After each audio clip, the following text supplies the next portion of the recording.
লালটু, তুই তখন থেকে দরজার সামনে পায়চারি করছিস কেন রে? হ্যাঁ, এই লালটু, তোর কি হয়েছে বলতো? আরে কটা বাজে খেয়াল করেছিস? বরুণ জেঠু এখনো এলো না। আমরা গল্প শুনবো না?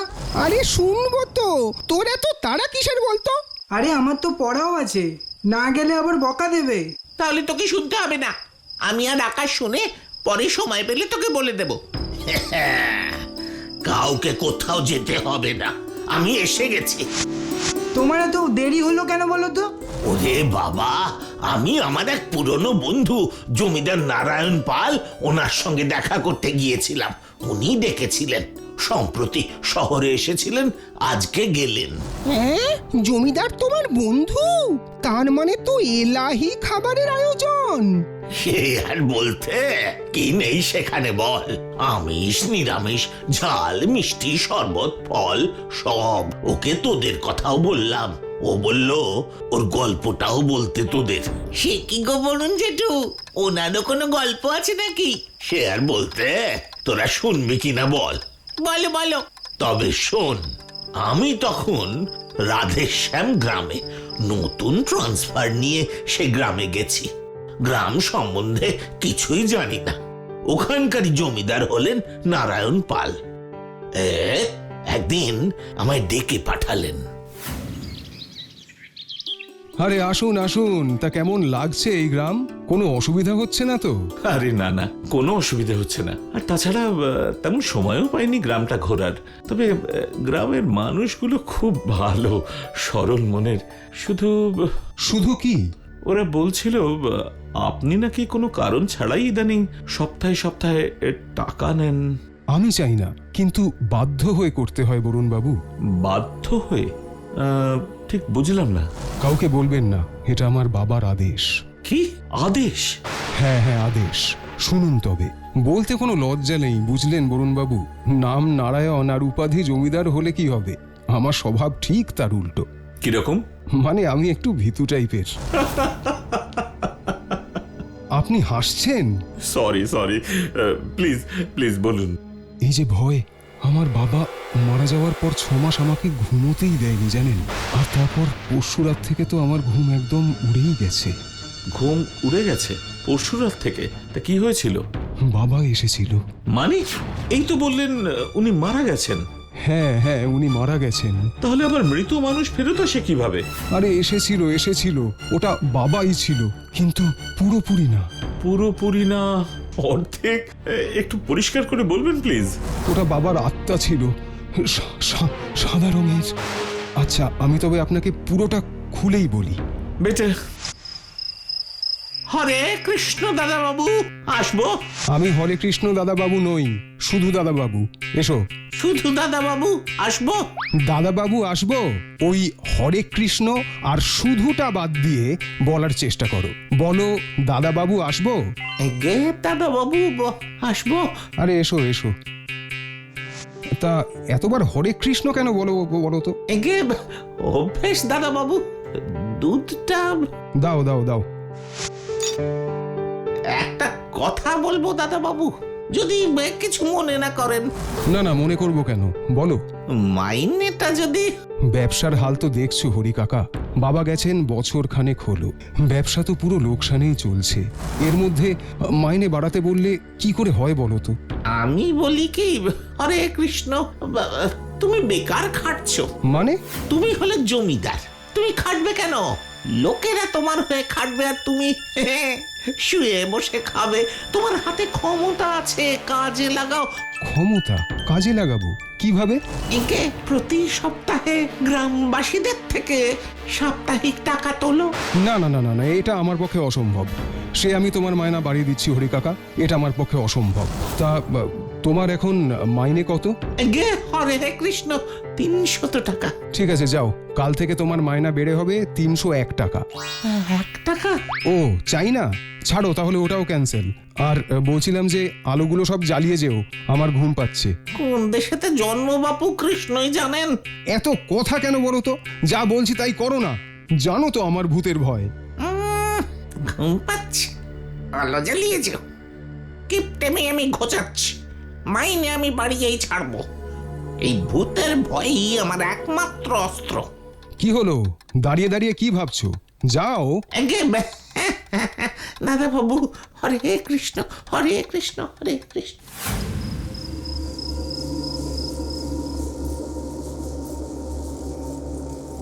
নারায়ণ,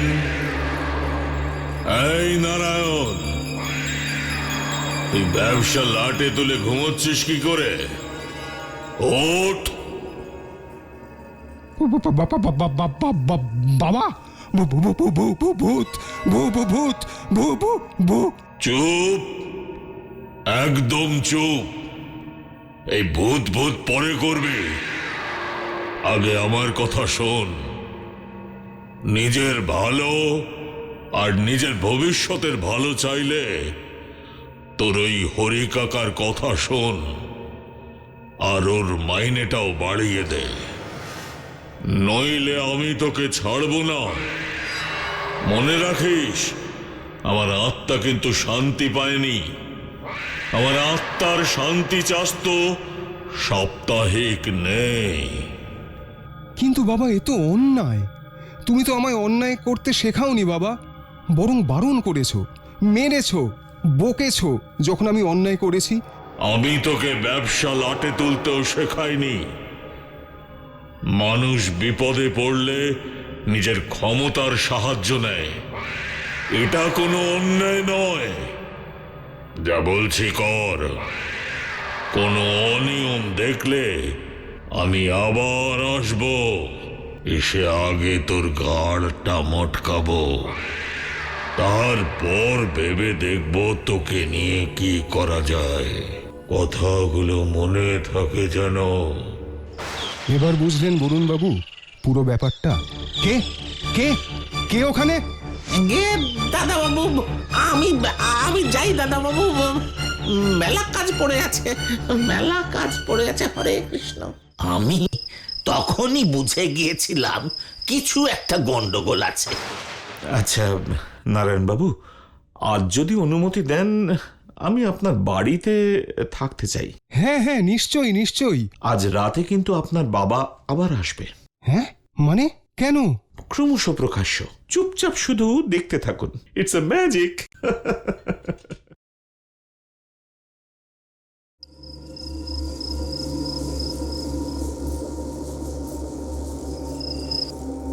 তোর এত বড় সাহস, তুই আমার কথা অমান্য করিস?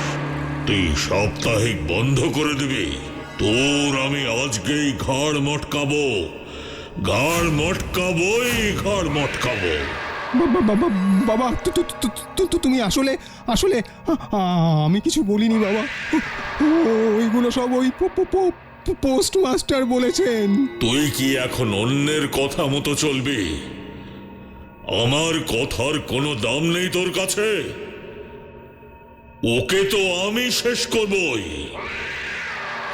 কিন্তু তার আগে যে তোমার খেলা শেষ। হরে কৃষ্ণ। ইয়ে মানে আমায় ক্ষমা করে দিন দাদা বাবু, আমি আর করবো না, লোভে পড়ে করেছিলাম। লোভ কিন্তু ভারী লোভনীয় হরি কাকা। নারায়ণ বাবু, ঘর শত্রু বিভীষণ দেখেছেন? হরি কাকা, তুমি আমায় ভয় দেখিয়ে এসব করেছো? ছি!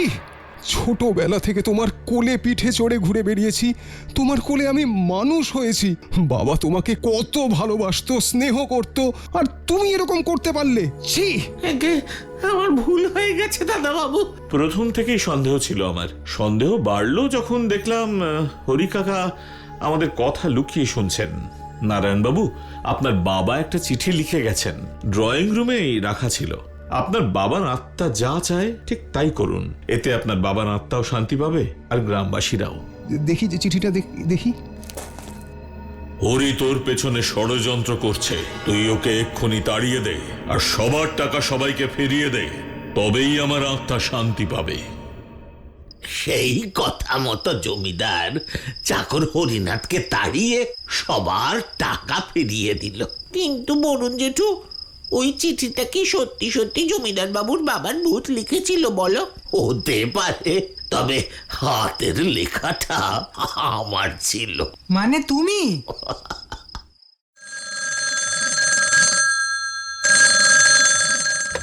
হোয়াট? রতিকান্ত বাবু, আমি আজকেই মাধবপুরের জন্য রওনা দিচ্ছি।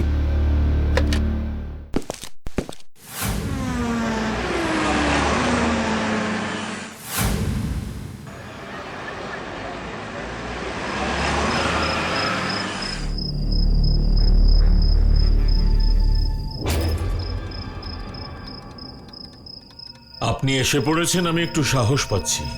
নিশ্চয়ই আপনি জানেন আগে মাধবপুর ফরেস্টে কত জায়গা থেকে কত পর্যটক ঘুরতে আসতেন। পর্যটনের কারণে রোজগারও ভালোই হতো। হঠাৎ করে এই ভূতের উপদ্রব শুরু হয়েছে। দিন হোক বা রাত, ভয়ঙ্কর ভুতুড়ে আওয়াজ শোনা যাচ্ছে। রাতের বেলায় নাকি আত্মাদেরও দেখা যাচ্ছে এখানে। এই কারণে মানুষজন আমাদের মাধবপুর ফরেস্টে আসতে এখন ভয় পাচ্ছে। এই ভৌতিক ঘটনাগুলোও ঘটছে আর বেআইনিভাবে গাছগুলোও কেটে নেওয়া হচ্ছে। কিন্তু আপনি চিন্তা করবেন না, আমি কাল সকালে ইনভেস্টিগেশনের জন্য মাধবপুর ফরেস্টে যাব। ঠিক আছে, রাত তো এখন অনেকটাই হলো, আপনি বরং এখন বিশ্রাম নিন। রামু,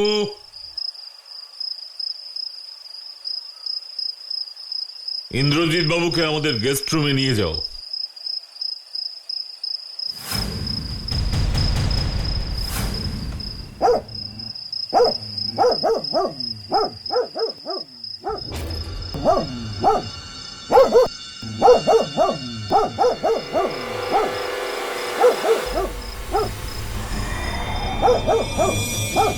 ও মাই গড, এই সাদা কাপড়ে কে দাঁড়িয়ে?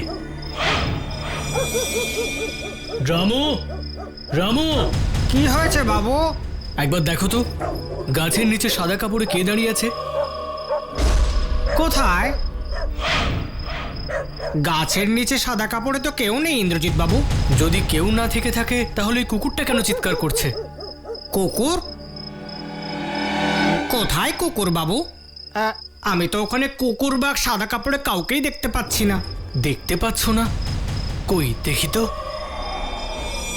স্ট্রেঞ্জ, এই তো একজন ভদ্রমহিলা সাদা কাপড়ে ওখানে দাঁড়িয়েছিলেন, কিন্তু গেলেন কোথায়? বাবু, আমি জমিদার বাবুর বাড়িতে 10 বছর ধরে কাজ করছি, কিন্তু আপনি যেমনটা বলছেন এরকমের আগে কোনোদিন শুনিনি। আপনি আলো নিভিয়ে ঘুমিয়ে পড়ুন বাবু, দেখবেন ঘুমিয়ে পড়লে সব ঠিক হয়ে যাবে। ঠিক আছে রামু, তুমি আসতে পারো। মাধবপুরের রহস্য ক্রমশ আরো বেড়েই চলেছে।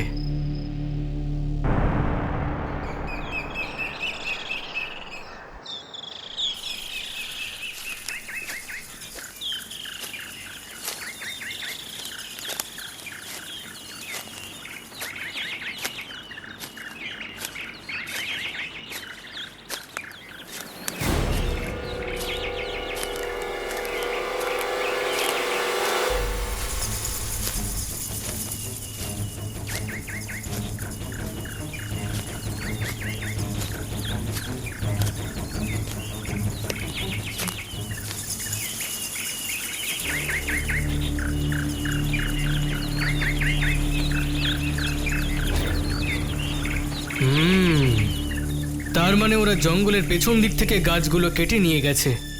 কিন্তু রতিকান্ত বাবু তো বললেন যে এখানে রাতে ভূতে ঘুরে বেড়ায়। তারপরেও চোরা কারবারিরা এখান থেকে গাছ কেটে নিয়ে যাচ্ছে। ওরা কি ভূতে ভয় পায় না? নিশ্চয়ই কিছু গন্ডগোল রয়েছে। এখানকার ফরেস্ট ইন্সপেক্টর ভুবন ঘোষালের সাথে দেখা করতে হবে। দেখি এই ব্যাপারে ওনার কি মতামত।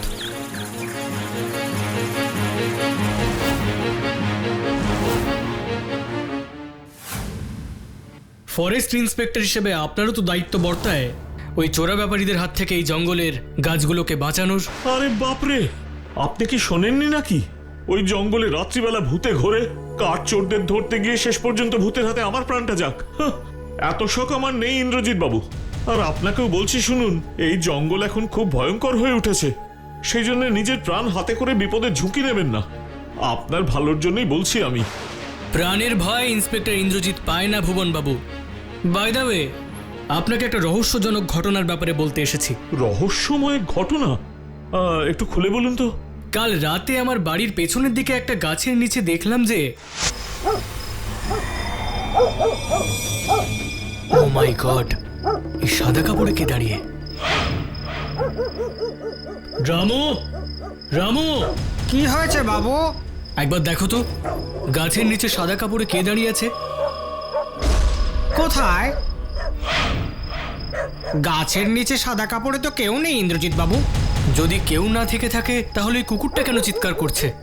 কুকুর? কোথায় কুকুর বাবু? আমি তো ওখানে কুকুর বা সাদা কাপড়ে কাউকেই দেখতে পাচ্ছি না। দেখতে পাচ্ছ না? এসব এসব কি বলছেন ইন্দ্রজিৎ স্যার? এসব কথা তো আমি আগে কখনোই শুনিনি। ঠিক আছে, আজ রাতে এসে নিজের চোখে সেটা দেখুন।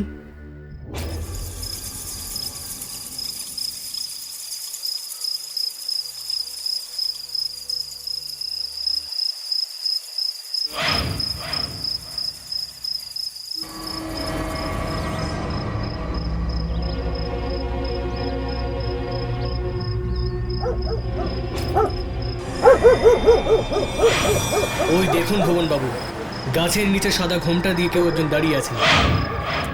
কোথায়? আমার চোখে তো কিছুই পড়ছে না। সত্যি আপনি কিছু দেখতে পাচ্ছেন না? কিন্তু আমি, আরে তাই তো, কেউই তো নেই এখানে। এই সমস্ত ভুতুড়ে ঘটনা ইন্দ্রজিৎ বাবু, সাবধানে থাকবেন কিন্তু আপনি, খুব সাবধানে। আপনার ওপর কিন্তু ওনাদের খারাপ দৃষ্টি পড়েছে। আপনি বরং মাধবপুর ছেড়ে এখনই চলে যান। কিন্তু এই রহস্যের সমাধান না করে আমি এখান থেকে যাব না।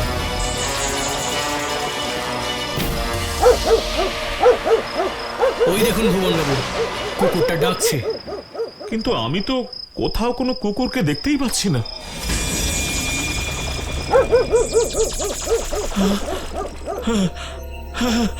আমি এখন ওই কুকুরটাকে দেখতে পাচ্ছি। ইন্দ্রজিৎ বাবু, এটা তো সেই কুকুরটা। ইন্দ্রজিৎ বাবু, ওই কুকুরটা? ওই কুকুরটা মানে কোন কুকুরটা? আপনি কি এর আগে ওকে দেখেছেন? না না, মানে মানে হলো, কি হলো ব্যাপারটা? ভুবন বাবু কুকুরটাকে দেখে এইভাবে ভয় পেয়ে পালিয়ে গেলেন কেন? তার মানে ওই কুকুরটা আমায় কিছু দেখাতে চাইছে।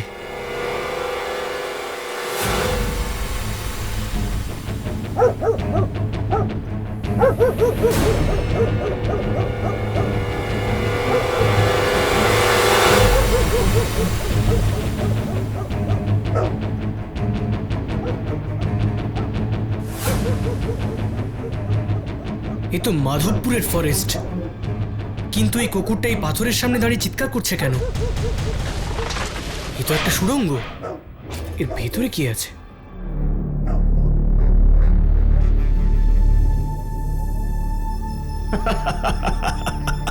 আজ তুই খুব ভালো কাজ করেছিস। আজ তোর কারণে ইন্দ্রজিতের ভুতুড়ে ব্যাপারটা সত্যি বলে মনে হবে। আগের রাতে ঘোমটা পড়ে ভয় দেখিয়েছিলিস, আর আজকে তুই সবই আপনার বুদ্ধির খেলা বাবু। চল এখন তাড়াতাড়ি সাদা শাড়িটা খুলে ফেল, আমাদের এখান থেকে বেরোতে হবে। এই তো রতিকান্ত বাবুর বাড়ির কাজের লোক রামু।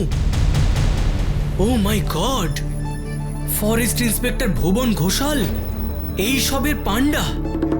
কিন্তু ইন্দ্রজিৎ বাবু আমাদের এই সুড়ঙ্গের গল্পটা জানবেন কি করে? ওই কুকুরটা, ওই হয়তো যে কোনো সময় ইন্দ্রজিৎকে এখানে ডেকে নিয়ে আসবে। কুকুর? কোন কুকুর ওস্তাদ? আরে যে কুকুরটা আমাদের গাছ কাটার সময় দেখে ফেলেছিল। কিন্তু ওই কুকুরটাকে তো আমরা গুলি করে মেরে দিয়েছিলাম। ভুবন ঘোষাল, ব্যাপারটা কি ইন্দ্রজিৎ বাবু, আপনি এখানে? ওই কুকুরটা যেটা বলতে চাইছিল সেটা আমার সামনে এবার পরিষ্কার। আপনি ভূত হয়ে মানুষদেরকে ভয় দেখান, আর আপনি রাতের অন্ধকারে বেআইনিভাবে গাছ কেটে পাচার করেন। কিন্তু এবার আপনাদের সবার খেলা শেষ। ওরে রামু, এই মুহূর্তে ইন্দ্রজিৎকে শেষ করে দে।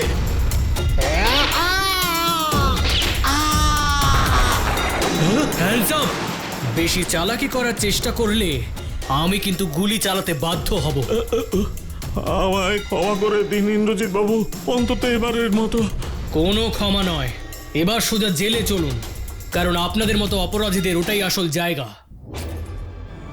মাধবপুরের জঙ্গল থেকে চোরা কারবারিদের দল ধরা পড়ল, ভৌতিক রহস্যেরও সমাধান হলো। কিন্তু ওই কুকুরটা জঙ্গলে কোথাও অদৃশ্য হয়ে গেল, ওই রহস্যের কোনো সমাধান করা গেল না।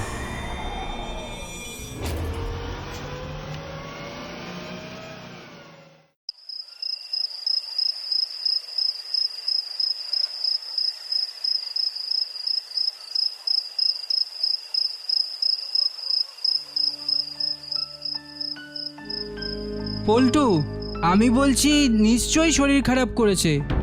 সন্ধে হতে চললো, এখনো বরুণ জেঠু এলো না। এরকম আগে কখনো হয়েছে? আকাশেও মেঘ করেছে, মনে হচ্ছে ঝড় উঠবে। হ্যাঁ, কি হবে বলতো? আজ কি আর গল্প শোনা হবে না? ধুস, তাও আবার হয় নাকি? বরুণ জেঠুর গল্প না শুনলে তো আমাদের রাতে ঘুম আসে না। বরুণ জেঠুও তো সেটা জানে। মাঝে মাঝে বরুণ জেঠুর যে কি হয়। কিরে বল্টু, তুই এরকম চুপ করে আছিস কেন? আরে বরুণ জেঠু যদি না আসে? আসবে না, বরুণ জেঠু আসতে পারবে না। মানে বরুণ জেঠু আসবে না কেন? কি হয়েছে বরুণ জেঠুর? বরুণ জেঠুর কি হয়েছে তুই জানিস? তাহলে এতক্ষণ চুপ করে বসে আছিস কেন? বল বল, কি হয়েছে? কাঁঠাল। কাঁঠাল? কাঁঠাল? আরে কাল বরুণ জেঠুর বাড়িতে গিয়েছিলাম, দেখলাম জেঠু গপ গপ করে কাঁঠাল খাচ্ছে। তোরা তো জানিস জেঠু কিরকম কাঁঠাল ভালোবাসে। কাঁঠালের জন্য জেঠু সব দিতে পারে। আমার মনে হয় ওভাবে গোগ্রাসে কাঁঠাল খেয়েই। হ্যাঁ, তুই ঠিকই বলেছিস। তাহলে নিশ্চয়ই কিছু একটা হয়েছে। তাহলে চল, এক্ষুনি জেঠুর বাড়ি যেতে হবে। আর দেরি করা যাবে না। ওই দেখ, ওই দেখ, ঝড় উঠেছে। চল চল চল। চল চল চল।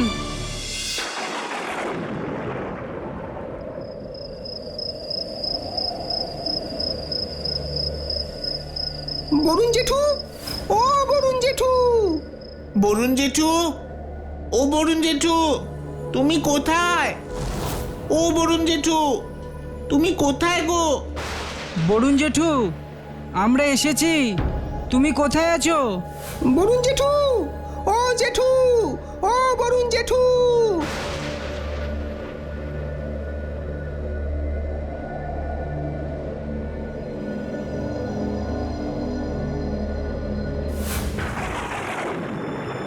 ও বরুণ জেঠু, এই ঝড়ের মধ্যে দাঁড়িয়ে আছো কেন? ভেতরে চলো। ও বরুণ জেঠু। ও বরুণ জেঠু, কি হলো? চলো। যা, দিলি তো সব 12টা বাজিয়ে। 12টা বাজিয়ে দিলাম আমরা? তোমার কি হয়েছে বলো তো, এমন উল্টোপাল্টা কথা বলছো? ক্লাবে গেলে না, এই ঝড়ের মধ্যে এইভাবে দাঁড়িয়ে আছো? এতক্ষণ ধরে তোমাকে ডাকছি, কোনো উত্তর দিচ্ছ না। কি হয়েছে তোমার? চুপ চুপ, অত চিৎকার করিস নে। দাঁড়া, 12টা যখন একবার বেজেছে তাহলে তো আর কিচ্ছু করার নেই। তোদের চিৎকারে ওরা সবাই চলে গেল। ইস, কারা চলে গেল? কারা চলে গেল? চলে গেল? ওরা কারা? ওরা কারা? ওরা ওরাই তো তারা যাদের জন্য তোরা রোজ ওই ক্লাবে ছুটে আসিস। যাকে এখন ভেতরে চল দেখি। তাড়াতাড়ি জানলা দরজাগুলো সব বন্ধ কর, ঝড়ের দাপট বাড়ছে। এবার বলো তো, তুমি গেলে না কেন? আচ্ছা বরুণ জেঠু, ঝড়ের মধ্যে তুমি ওভাবে দাঁড়িয়েছিলে কেন গো? দাঁড়িয়েছিলাম না রে বাবা, দাঁড়িয়েছিলাম না, দর করছিলাম।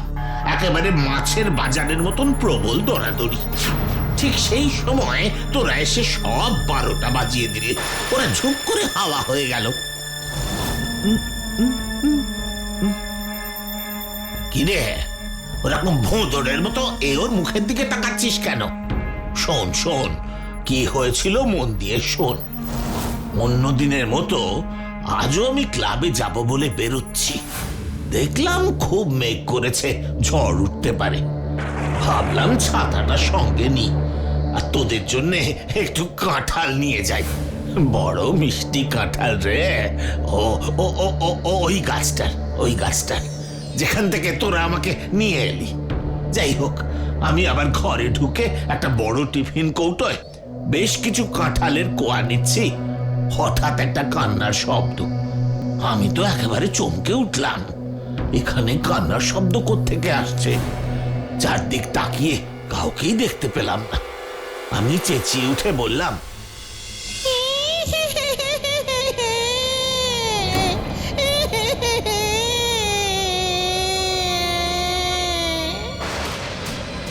কে কে? কে কাঁদে?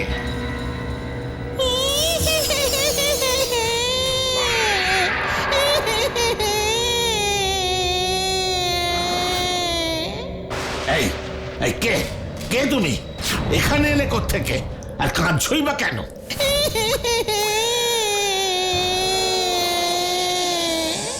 এই দেখো, এই এই এই এই এই শোনো শোনো শোনো, এত জোরে কেঁদো না বাপু, আমি কান্না ফান্না সহ্য করতে পারি না। আগে বলো তো কে তুমি, কি চাই তোমার? আপনাকে বিরক্ত করার জন্য কিছু মনে করবেন না স্যার। আমরা জানি আপনি আমাদের খুব পছন্দ করেন, বাচ্চাদের কাছে আমাদের গল্প বলেন। সেদিক থেকে দেখতে গেলে আপনি তো আমাদের ভালোই চান। আমরা আপনাকে বন্ধু বলে মানি, কিন্তু আজ এক প্রকার বাধ্য হয়ে আমরা মানে মানে আমি আর আমার পেতনি আপনার কাছে এসেছি। আপনি আমার পেতনিকে বাঁচান স্যার, ওর যদি কিছু হয়ে যায়।